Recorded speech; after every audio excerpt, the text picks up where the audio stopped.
Ladies and gentlemen, if we could just get the pallbearers to come to the back of the hearse, please. The pallbearers, can everyone hear me? Yeah.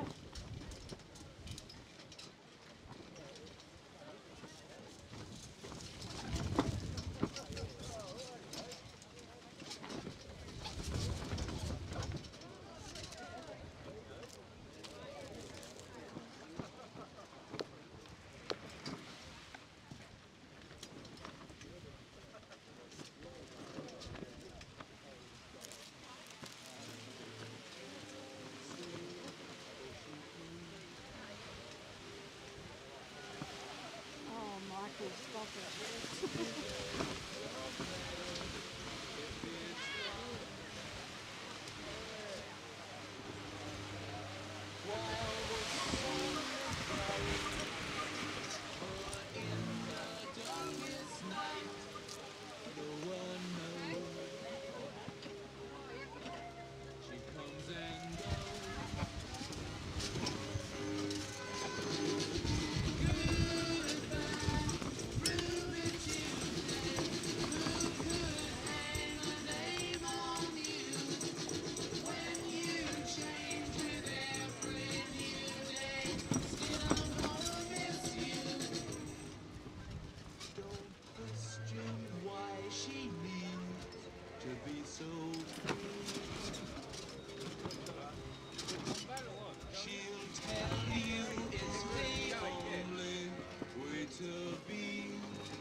She just can't be chained to a life where nothing's gained and nothing's lost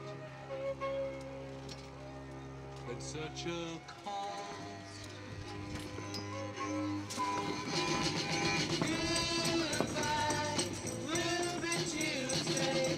Who could hang a name on you when you change with every new day? Still I'm gonna miss you. There's no time to lose, I heard her say. Catch your dreams before they slip away. Dying all the time. Lose your dreams and you may lose your mind. In life unkind. So I know where to play the music. Where are you lowering? Goodbye, Ruby Tuesday. After the Lord's Prayer. Name on you when you change with every new day. Still I'm gonna miss you. Goodbye, Ruby Tuesday. Who could hang a name on you when you change with every new day? Still I'm gonna miss you.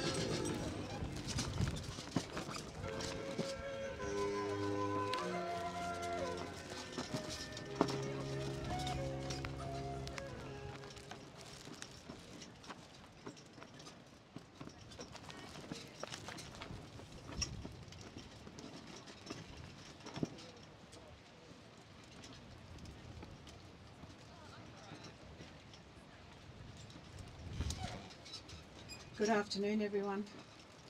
I wish it was better, but there you go. On behalf of Penny, Max and Paige, I welcome you all to our celebration of life for their dearly loved husband and father, Michael Robert van der Heul. At this understandably difficult time for his loved ones, your presence here is a reminder of how important and valued Michael was to others, as well as his family. His living and dying has had an impact that was more far-reaching than he might have ever imagined. That you have come to stand beside the bereaved in their time of sorrow and loss is a measure of the deep respect you have for Michael and his family, and it shows appreciation for a man who has left an imprint on your hearts and minds. He meant something very personal and unique to all of you. We are all concerned, directly or indirectly, with the death of any individual, for we are all members of the human community. Though some of the links between us are strong and some are tenuous, each of us is joined by all the others by the links of kinship, love or friendship, by living in the same neighbourhood or town, or simply by our own common humanity. So on behalf of Michael's family, I thank you for coming today, especially on a day such as this, and also welcome and thank those who have joined via the live stream. Your love and care means a great deal to Penny, Max and Paige and the extended family. A sudden and unexpected death is so very difficult to come to terms with, and I hope that your care and support for them will continue far beyond this day. My name, as most of you know, is Katrina Coleman, and it's a privilege to have been asked to guide you through this service for Michael today. We've been drawn together here in sadness and with heavy hearts, but we've also gathered to celebrate a life, to give thanks that we knew this caring and very individual man, and express gratitude for the days and years that were shared with him. As we remember Michael, we honour him, pay tribute to him, and award him the respect that he so rightly deserves. And perhaps amongst the tears today there might even be a smile or two. The manner of Michael's death gave no opportunity to say any of the words of love or farewell that his family would have wished to. But here and now, surrounded and upheld by friends, family and community, they'll be able to give voice to what's in their hearts. A person's most beautiful asset is not a head full of knowledge, but a heart full of love, an ear ready to listen and a hand willing to help. Michael had all those wonderful qualities, and especially the head full of knowledge, and I'd like to touch on a few of his characteristics that made him the person he was. He had an inquiring mind that absorbed trivia and random facts to the incredible degree, and he had a brilliant memory. Having said that, however, he could never remember to get the milk or bread or whatever it was that Penny asked him to buy in town, and would invariably come home with biscuits, lollies or chocolate instead. Mike was intrigued by the odd, the strange, the weird and the wonderful. Outer space and the unknown was an endless source of fascination to him, and not surprisingly, Alien was his most favourite movie.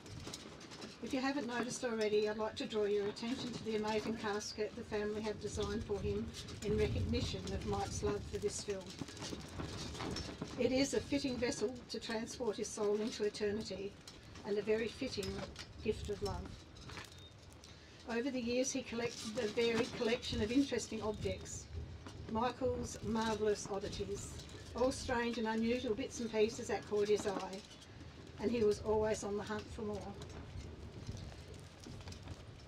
Any person that has a special affinity with children and animals is bound to be an exceptional human being. Michael was such a one. It was his work at the various schools, mostly as SSO, that brought his rapport with young people to the fore. It would not be overstating it to say that kids gravitated to him. He was the listening ear, a reassuring word, a helping hand, and kids loved him. He gave his time and shared himself so generously, and with such understanding that many a student will remember him with gratitude and affection long after their schooling is behind them. Sometimes he was called Magic Mike because he seemed to be good at everything, from tech to maths, from cooking to saying just the right word when it was needed. The natural world around him was a source of wonder, and he had a keen interest in all sorts of animals, insects and other creatures, particularly his family of magpies and a turkey called Abner. These brought out the Dr. Dolittle in him, as you will hear in the eulogy later. Magpies were particularly significant. The last thing Mike ordered from eBay was a t-shirt with a quizzical magpie on it with the words, "You right, mate?" a phrase he often used in different ways and to great effect. First and foremost, Mike was a family man and a hands-on dad. He was there for his kids when they needed him and always prepared to help them out. In fact, he was ready and willing to give a hand wherever it was needed. Giving and sharing, helping, these were second nature to him. At the end of this service, we will recognise this side of him with a special gesture. For a couple of years when he was acting as a house husband, he learnt to cook by watching TV chef Jeff Jans on SBS. Penny and the kids were then treated to whatever meal had been demonstrated that day. It was a handy skill to have. It did tend to go in phases though. For instance, they went through the pasta making phase, a tagine cooking phase and so on. First and foremost, He was there, always there for Max and Paige, and ever ready to help them out, a supportive and steadfast presence in their lives. He also adored his nieces and nephews, and they loved him back. Mike also volunteered his time to various community organisations and was a member of the Argyle CFS and the Beachport Lions Club. His contributions to the community will be missed. All these little snippets are just a small insight into Mike's character and his life, but there is of course so much more to tell. Here and now we have too little time and too bad weather to do truly justice to a man that was so well liked and so loved. But as long as his stories are told and his name is often spoken, his memory will ever live on. I'd like to ask Ken to come forward and read the eulogy, please.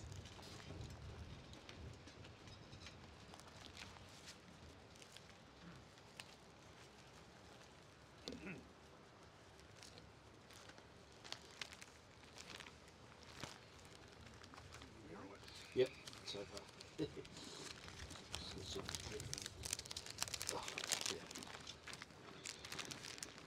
Okay, hi and welcome to you all, and thank you for coming to help us and our family celebrate Michael's life.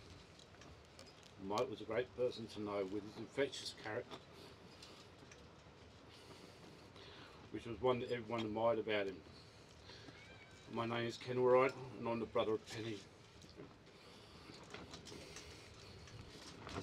and brother-in-law to Michael. Penny, Max and Paige have asked me to read this Michael's eulogy, which I shall attempt, but don't guarantee that you'll understand what I'm saying by the end, but hopefully you can get to the end in good shape. Michael was born on August the 6th, 1963 to Dutch heritage. The son of Fred Amir van der Heul, he grew up in the middle sibling to the older brother Fred and younger brother Colin.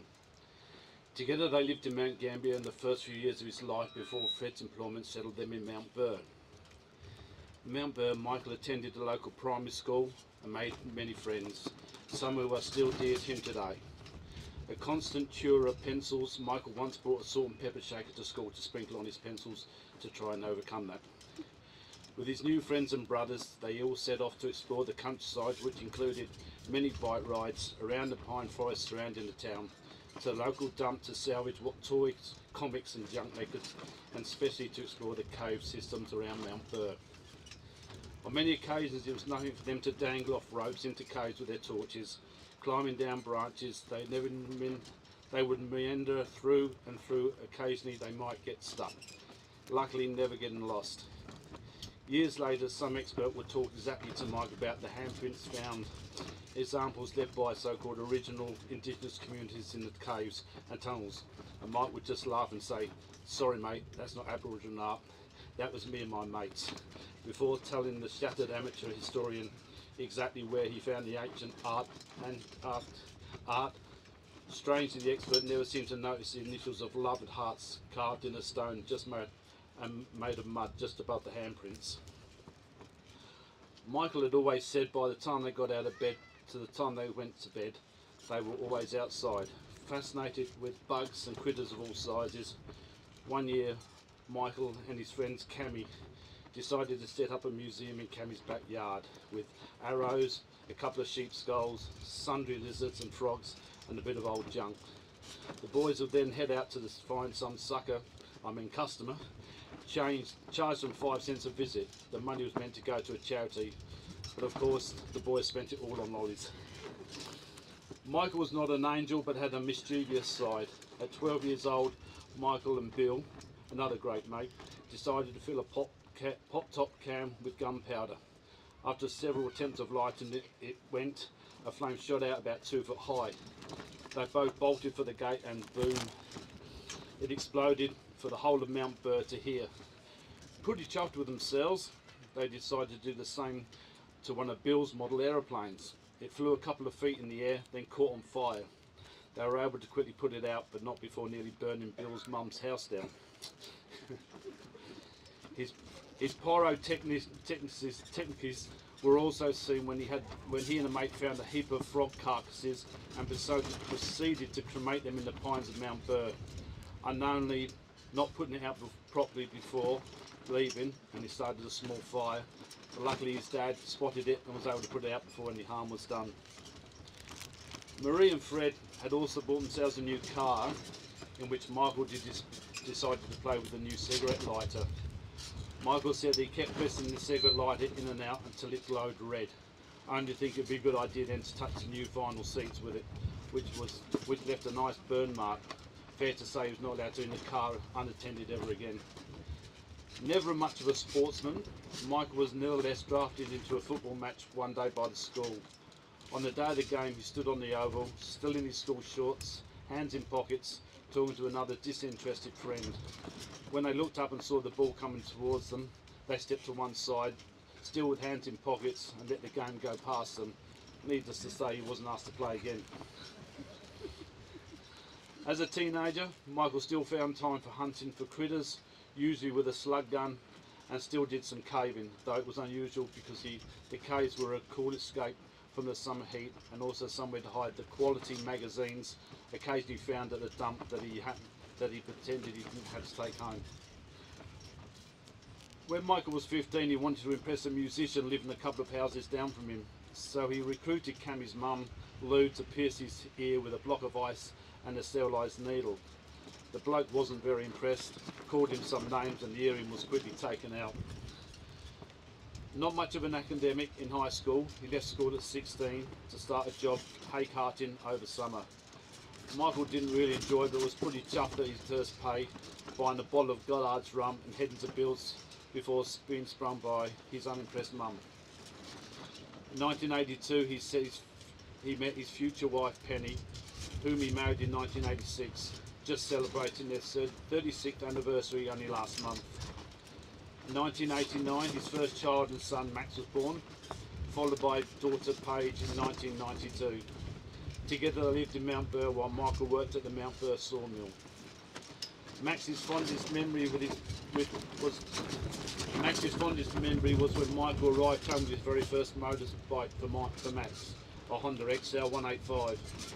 Michael proceeded to lay it on the ground and told Max that he couldn't ride it until he could pick it up. In 1985, upon the closing of the mill, Michael stayed home and became a house dad of his two children. Paige's memories for these days were going to be video easies and getting dinner and desserts from the Mount Burr shop. He loved camping with family and friends, looking for yabbies at Lake St Mary with their rock wheelers, Schooner and Xena. One camping trip, he and his mate Red took the canoe out while in their waders. Unsuccessfully upon launching, the canoe rolled over and sunk, and the two fell in only to realise they were only in knee-deep water and could have just walked out there with the nets. A great entertainment for all watching on the embankment. Michael spent many nights at the Mount Burr nursery catching up with one of his good friends, Andrew, better known as Marmie. Marmie only owned a local nursery, and it was a catch-up spot for the town to have beers and talk about anything and everything. Penny would have to send Mex down to tell him that tea was ready on many occasions. In 2012, Marmie sadly passed away. Michael spent time with him beforehand, and buying his first brand new car, he beloved his Isuzu D-Mac, which is what he's come with today. Michael's one rule was not to drink and smoke in the car, but after taking Marmie out for a drive, he allowed Marmie to break the rules, and Marmie had a cigarette, and the ash went everywhere in the car. And then he even managed to spill a port all over the seats, thus the christening of the D-Macs. If they were not down to the nursery, they were up in Michael's shed. Marshall recalls their Thursday night stitch-up, where they would enjoy Michael's homemade plonk, which was aptly named Bleeding Eyes or Thumping Temples. It was nothing to walk into his shed to see demi-johns full of whatever ripe fruit was available fermenting away. I hope you all know what a demi-john is, because I had trouble knowing. That last penny, apparently it's a big glass. Michael's creative side showed with his children and boys, and how many costumes and projects you could do with newspaper, cardboard and a good imagination. Making a Ned Kelly armour for Max or a rocket ship to play in. For school dress up, he made Paige a paper mache alien mask, although he used it himself for pranking fellow workmates at the night's harvest at the vineyards, ducking out from behind the vines and then quickly disappearing. To this day we still don't know if the colleagues knew it was Michael or not. From a small town, all birthdays and events were celebrated together.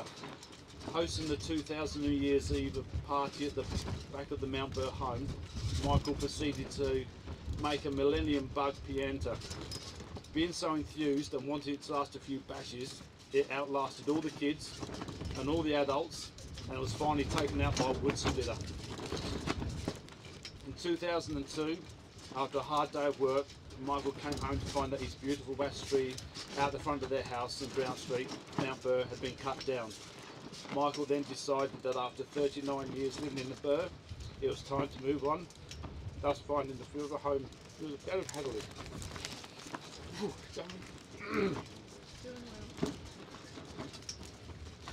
The move provided him with a man's cave in the shed with a large lawn. He loved mowing with his John Deere ride-on.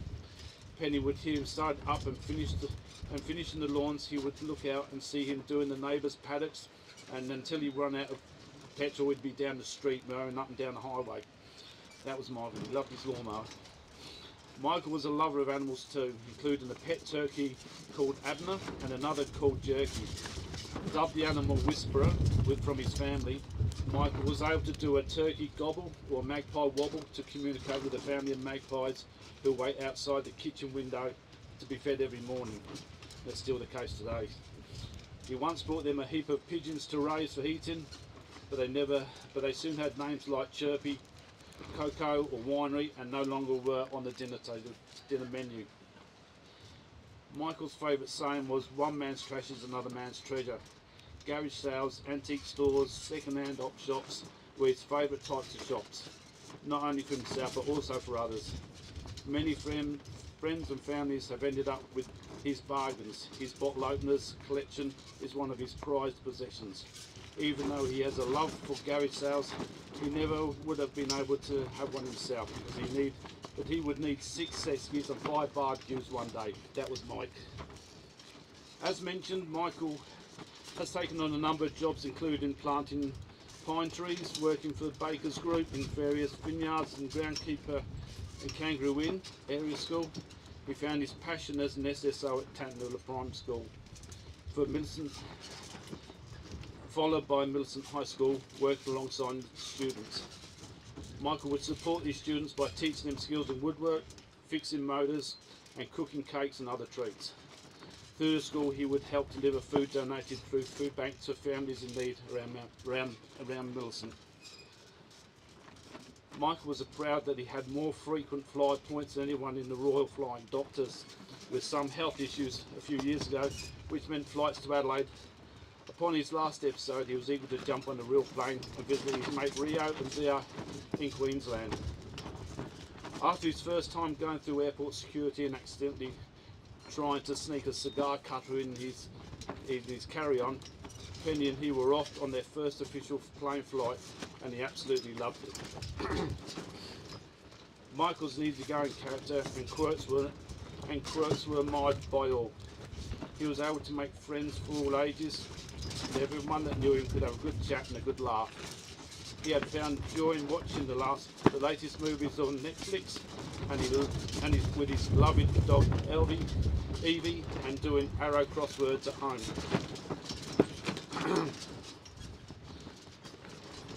Michael's passing is a huge shock and a loss to us all.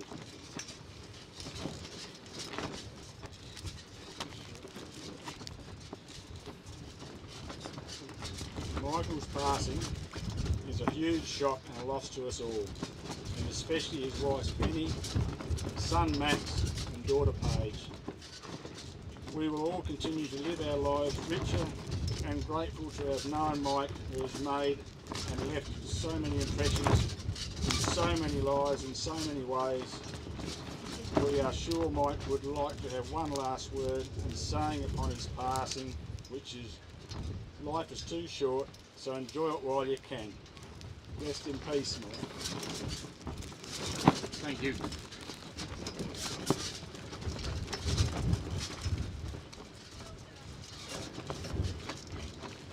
Can I ask Cammy McGuinness to come forward to the microphone, please?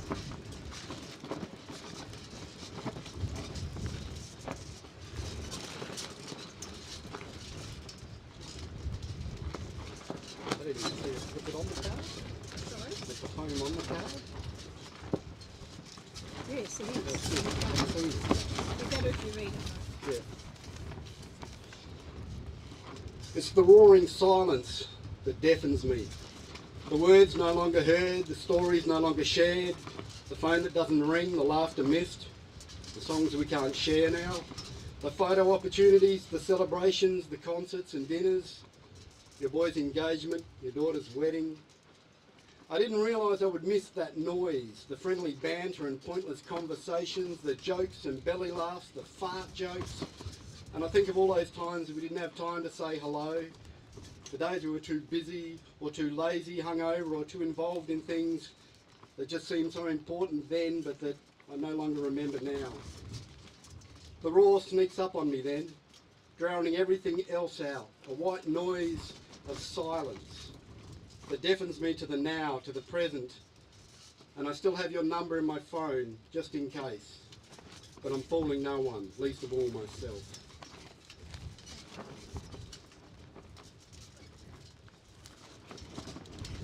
Max. Max, are you willing to come up and speak? Where is he?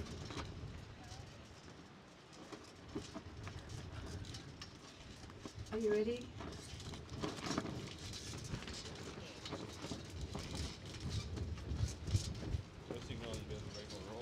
Yeah, I know. You gonna be okay?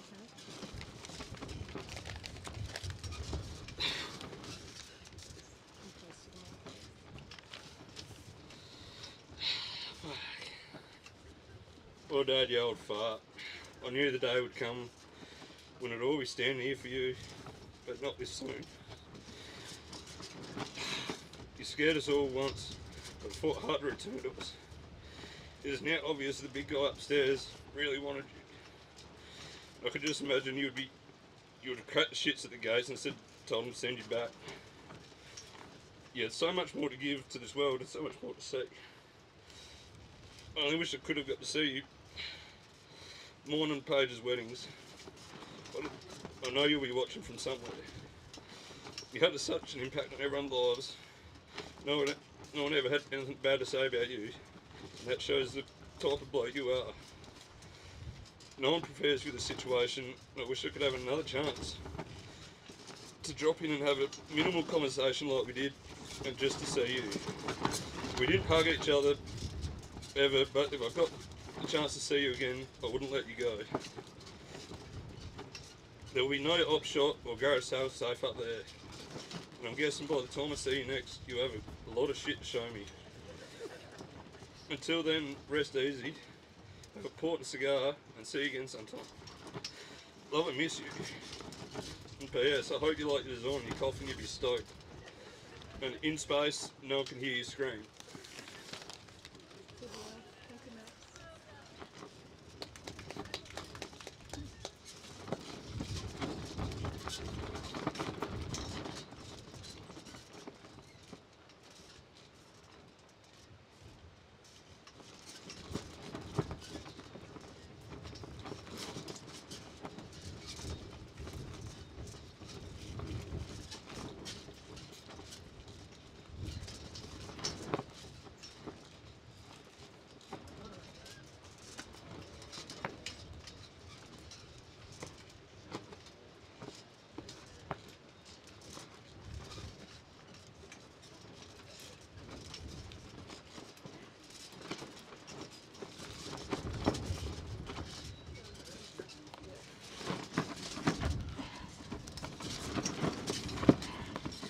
No one could do this for me. I have to do it.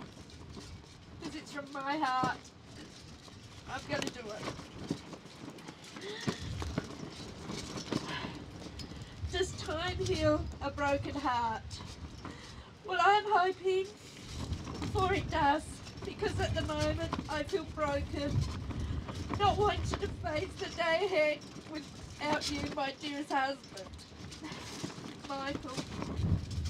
2 weeks ago, I was left stunned and traumatised, a real emotional wreck when you left me forever in that lovely village in Montville in Queensland, sunny Queensland. To those, I think you all who knew you understood your second love beside your family was the garage sales and op shops. Always on the lookout for that elusive bottle opener that you didn't have. It always amazed me how your elephant brain could remember all those quirky ones in your display cabinet. And if I held one up, it was always, I've got 2 of those or 3 of those, and I didn't know. And yes, after a beautiful Queensland holiday, and oh, the memories of this I have, you spotted an op shop, and in we went. Never would I believe this is where your huge, generous heart would take its final beat. And I would be the only one to walk out, minus the bottle opener and you. My dearest husband, I love what we have achieved throughout our 4 years of courtship to the 36 years of marriage. From stalking you in Woolies. Mum was amazed how I had a sudden interest in helping her shop.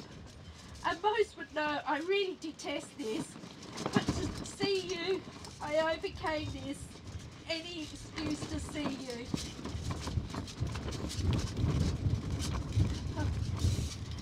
Our first official date would be nearly exactly 40 years this year. When I swung open the doors of the Somerset Sovereign Bar, where you resided from Friday to Sunday, and yelled, "So, are you taking me to the Millicent show tonight or what?" Because I was only 17, I was not allowed in the pub at that stage.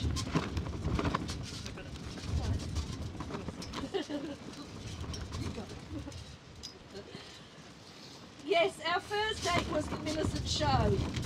How long is Sideshow Alley? Well, it took us 2 hours to stroll down and back, and so many people stopped us to find out who that blonde comic girl was holding your hand. From then on, we were hoodwinked with each other. As you didn't have a license or a car, I think I became your personal chauffeur as well. And until the last 3 years, you've always told people we have a good motto. We drink and drive to survive. You do all the drinking and Penny does all the driving. Something I've always been pleased to do. But how it annoyed you that in the last 3 years with this motto reversed. I still only had 2 beers and could easily still drive home. My dearest husband, how lucky were we to have our 2 beautiful children, our pigeon pair, Max followed by Paige 2 years later. How privileged were these 2 kids to have a dad like you, a dad that loved to explore, explain, and pass on his knowledge of all he had learnt from his life experiences. How proud you were to watch Max play footy and then get his apprenticeship and become the experienced, knowledgeable diesel mechanic he has become today. And to your daughter Paige, her ability to map out her life and plan to follow her dreams to complete uni in Adelaide and becoming the beautiful young lady she is today. My dearest soulmate, my husband, you have provided me with a beautiful home, a loving family, and such dear friends. I always miss my surprise dinners when I get home from work. I will miss my wake-up cuppers and that evening one that you would make on your way out for that evening smoke. I will miss our Saturday drives to a garage sale, or just to take Evie to Bunnings for her shopping trip. I will miss us as a couple, all our plans and dreams, for as we gracefully would grow old together. There will be special times, special events, and special memories. Yet you, my dearest husband Michael, will always be there in spirit, in my thoughts, in my heart, which may be broken now, but in time, beautiful memories will heal. Rest easy, and thank you for my 40 years. I was lucky enough to spend with you. Thank you.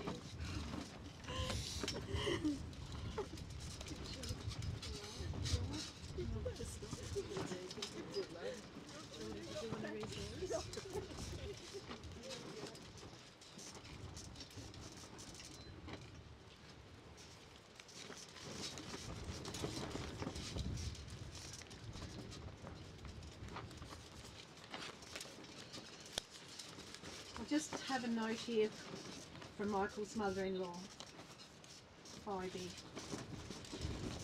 I'm here today to remember him as a good, kind son-in-law. I first knew Michael when I celebrated his 21st birthday, and then a few years later we had a lovely time celebrating his marriage to our dear daughter Penny. Over the next years he spent many happy times with Penny, and they had two lovely children, Max and Paige. I spent many happy years during that time. Michael was always a good, loving father to his children, as he was as a husband to Penny, his wife. We spent many happy occasions over the years, like birthdays and Christmas. Well, Michael, I will now ask you to rest in peace and to know how much you are loved by all your family and friends, especially Penny, Max and Paige.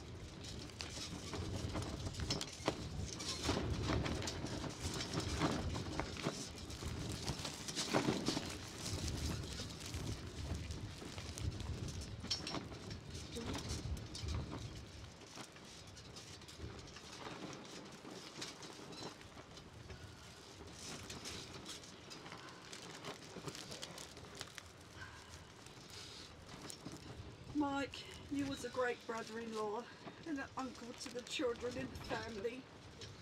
We loved your quirky sense of humour. Your nieces and nephews just loved the unusual presents you picked for their birthdays and Christmases, with you ending up having just as much fun playing with the presents alongside the kids. You were always a good storyteller. Your collection of bottle openers, which is on display in your patio, is one of your pride and joys. You loved it when the kids would ask you about them.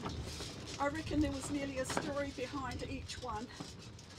I believe we shall still be hunting for unusual bottle openers for you whenever in our travels. I thank you for helping me have a memory of my UK Christmases by smoking a cigar every year. Boy, did you pick some smelly ones. I'm not sure who will continue this tradition at Christmas, but I'm sure someone will in memory of you. I've just got this poem I'd like to read to you all. If tears could build a stairway and memories were a lane, we would walk right up to heaven and bring you back again. No farewell words were spoken, no time to say goodbye. You were gone before we knew it, and only God knows why. Our hearts still ache in sadness, and secret tears still flow. What it meant to lose you, no one will ever know. But now we know you want us to mourn for you no more, to remember all the happy times. Life still has much in store. Since you'll never be forgotten, we pledge to you today, a hallowed place within our hearts is where you'll always stay. Rest in peace, Mike.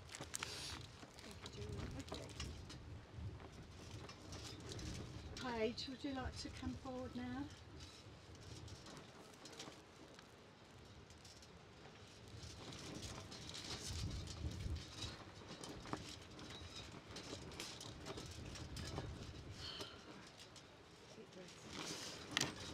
Dear Dad, the hardest goodbyes are the ones that we are not ready to make. And I was nowhere ready to say goodbye. Not when there were so many memories to create, birthdays and life milestones to come, and photos of the dogs to share with each other. The hardest thing to know is my future children will never get to meet you. But rest assured, they will know everything about you. They will know that bar in the sky was the guy that would say g'day to everyone when he walked down the street. A lover of all things quirky and the mysteries of the unknown. He was the handyman, the cook, the one full of trivia and great at art. He was the one that made everyone laugh, collected bottle openers, and liked a silly prank. I know some days I'll swallow tears and put on a brave face, and some days I'll wake already crying, knowing that you're not here anymore. It is hard to picture my life without you, but I know you'd want me to continue to live my life. I know that you're still here, just in a different way. Love you. Love, Paige.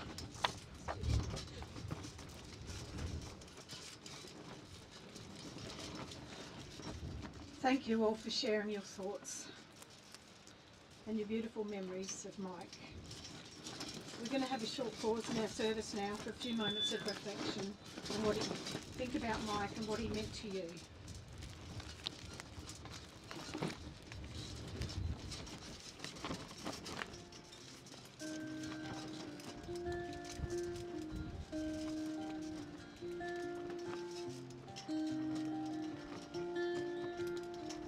Took my love and I took it down. Climbed a mountain and I turned around. And I saw my reflection in the snow-covered hills till the landslide brought me down. Oh, mirror in the sky, what is love? Can the child within my heart rise above? And can I sail through changing ocean tides? Can I handle the seasons of my life? I don't know. Oh, I don't know. Well, I've been afraid of changing 'cause I built my life around you. But time makes you older.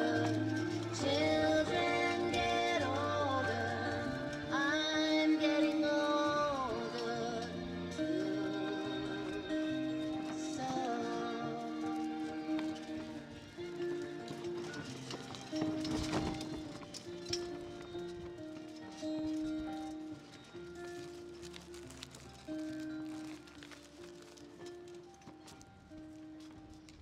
Can I just ask Shireen, Tegan, Hannah and Paige to come up, please?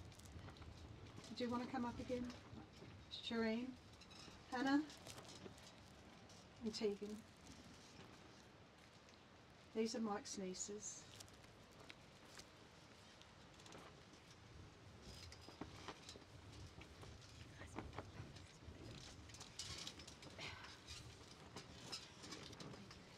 We stand here today to tell you a little story about a limb that has fallen from the family tree. You see, that limb was a man, my Uncle Michael. He was chatty, supportive, simple and subtle. He loved his dog Evie and his magpies. He loved working with kids and changing their lives. We remember the times we had, the laughter, the songs. He was never seen without his t-shirt, shorts or thongs. From Mount Burr to Hatherley, we ran through the pines. He loved making beer and his odd op shop finds. He didn't like big events, but he was always fun. Archie will always remember his first Nerf gun. My eyes are filled with tears again as I stand here where you lay. You'll still be in my every thought when I miss you every day. As time goes on, our tree will grow, but it will never be the same. For that limb that fell, forever loved, will always bear your name. If you were here, you'd tell me not to grieve for you, to keep on smiling, love my family, and always be true. But how can I be so strong every single day when my heart cries out for the things I didn't get to say? We stood here today to tell you a little story about a limb that fell from our family tree. Now it's time for that limb to rest above, a limb whose life will be forever loved. I feel like I'm the only one that's gone tech savvy today. It's crazy to think that a couple of weeks ago we all had lost a funny and slightly stubborn soul. For most people who knew him, a laugh he'd bring for sure, always sarcastic, still leaving us wanting more. His memory is a legend, I feel that's safe to say. Had his own sense of humour that he perfected each and every day. The crazy stories he'd tell, he'd swear they were facts, but the one about the elbow skin made me doubt that. Something he taught me, I don't think he meant to teach, is you can find humour in just about anything. I know right now he'd be cracking some wise joke, like who's got the lighter, 'cause hell I need a smoke. Then he would laugh, and we'd all know it's in his bloody pocket. He planned this before he'd go. I don't know what we'll do without him keeping score. The things Julie would say and do was a hobby of his for sure. I think he'd be chuckling at some things he left behind, the things Max, Paige and Penny are yet to locate and find. Michael was a father, a husband, son and more. This man who loves his family and his family just adore. One thing I'm really gonna miss is the adventure he had with food, always creating delicious recipes for us to try something new. We've gathered here today for it's our final goodbye, but I bet he's cracking a coldie with the big man in the sky. Okay, it's time I move on. We all know how we felt about people blabbering on. It's crazy to think, only a couple of weeks ago, we all had lost Ganders, Mike, Michael, the man we all know.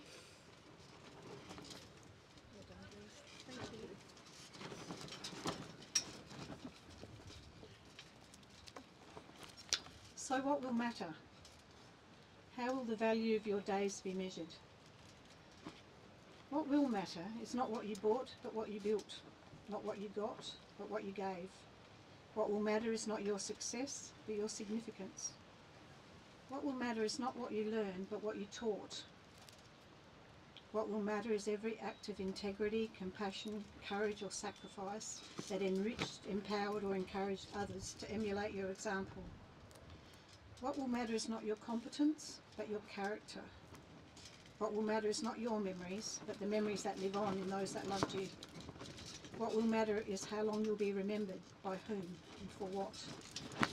Michael's life mattered, not by accident or circumstance, but simply because he chose to be himself. Life, they say, is a journey. Sadly, Michael's life journey was not as long as we would have wished, and that makes his death particularly hard to bear and so much harder to accept. At a time like this, you tend to think of all that might have been and all that you may have done, if only you'd had more time together. You mourn a great loss, a loss that leaves a huge empty gap in your hearts and lives, and a space that nothing or no one can ever fill. But even though the sorrow and grief seem overwhelming, there is nothing that seems to ease the hurt. It's important to remember there are many things to be grateful for. It's important now to appreciate every single thing that having Mike in your world has meant to you. He has enriched your life immeasurably, and through all of you, his legacy will continue to live on. It will influence the way you think, the decisions you make, and the attitude with which you go forward. It lives on in the stories you tell, the memories you have, and the lessons that you learnt. But most of all, he lives on in the love you had for him and the love he had for you. the world he lived in, and in the vastness of the world beyond our understanding. Beyond the sublime mystery of life and spirit, the mystery of infinite space and endless time, we stand in reverent awe. This much we know. We are at least one phase of the immortality of life. The mighty stream of life flows on, and this mighty stream we too flow on. Not lost, but each eternally significant. For this I feel, the spirit never betrays the person who trusts it. Physical life may be defeated, but life goes on. Character survives, goodness lives, and love is immortal. Ladies and gentlemen, we're almost at the end of our service for Michael, so I'd just like to remind you, you're all invited to the Heul Football Club rooms for some light refreshments. Teas and coffees will be available, etc., and you might prefer something a bit stronger to warm you up. Also, those of you that have brought a paper cutout of your hands, you will be able to put these on the casket as you say goodbye. This beautiful gesture is to acknowledge that Michael was always happy to give a hand and always ready to help. After the committal, the family will come forward to say their farewells, and then I would ask that the rest of you follow on when they've had a few moments to do so. Thank you. Before we commit Michael's body to his rest and bid him a loving goodbye, I ask you to join me in the Lord's Prayer. Our Father, who art in heaven, hallowed be thy name. Thy kingdom come. Thy will be done on earth as it is in heaven. Give us this day our daily bread, and forgive us our trespasses, as we forgive those that trespass against us. Lead us not into temptation, but deliver us from evil. For thine is the kingdom, the power and the glory, for ever and ever. Amen.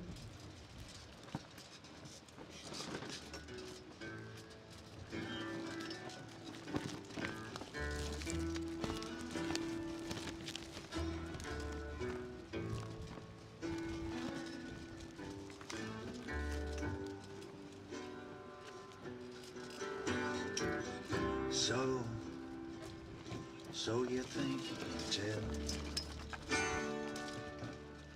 heaven from hell, and blue skies from pain? Can you tell a green field from a cold steel wave, a smile from a veil? Do you think you can tell? Did they get you to trade your heroes for ghosts? Hot ashes. Michael, what a unique character you were, and what an impact you made in your time here on earth. There isn't any doubt that you've left behind many aching hearts and many, many tears. But what about all the other amazing things that you left behind? Wonderful memories and many laughs, 2 wonderful children to carry your heritage, so much love for your family and your many friends, and the young minds that were fortunate enough to have found themselves in your orbit. We celebrate you, we honour you, but most of all we pay tribute to that consistent love and sense of fun that you always shared so willingly with your family, and the comradeship you had with your friends. You will not be forgotten. As your spirit soars into whatever lies beyond this life, may you ever shine bright like the stars and find your rest amongst the planets. Wherever you are, we wish you well. May you have perfect peace for eternity. Thank you. That concludes our service today for Michael Robert van der Heul. Thank you again for your attendance and your kind support for Penny, Max, Paige and the extended family. Would the family now come forward to say their goodbyes, please? Thank you.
There's a sign on the wall, but she wants to be sure.